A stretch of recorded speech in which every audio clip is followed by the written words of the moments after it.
Afin de réduire les sorties du système scolaire sans diplôme, le Code de l'éducation introduit un droit au retour en formation qui permet à des jeunes sortant sans qualification du système éducatif d'obtenir un diplôme général, technologique ou professionnel, ou un titre à finalité professionnelle sous statut de la formation initiale, de l'apprentissage, ou en tant que stagiaire de la formation professionnelle, et à des élèves ayant quitté le système éducatif sans certification professionnelle d'acquérir un diplôme professionnel inscrit au RNCP.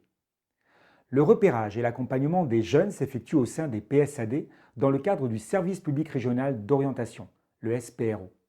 Le jeune est orienté vers la structure du SPRO la plus à même d'assurer son suivi. Dans la quinzaine suivant le premier contact, un entretien a lieu avec un référent qui va accompagner le jeune dans l'élaboration de son projet et pendant son parcours de formation. Après avoir éventuellement bénéficié d'une phase préparatoire à l'entrée en formation, le jeune intègre le parcours de formation défini avec son référent. Pour les parcours de retour à l'école en formation initiale, le réseau focal et les personnels de la mission de lutte contre le décrochage scolaire, MLDS, peuvent être sollicités pour se voir proposer des modules de positionnement, des places éventuellement vacantes, l'intégration à une structure de retour à l'école.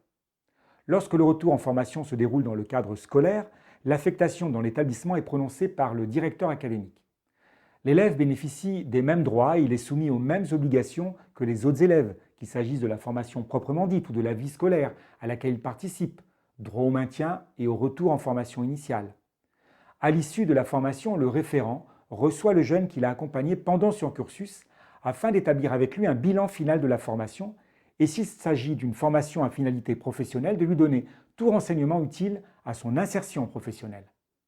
En cas d'interruption de la formation avant le terme prévu, et lorsque cette durée est inférieure à une année scolaire, le jeune garde jusqu'à 25 ans le droit de demander ultérieurement un complément de formation sous statut scolaire.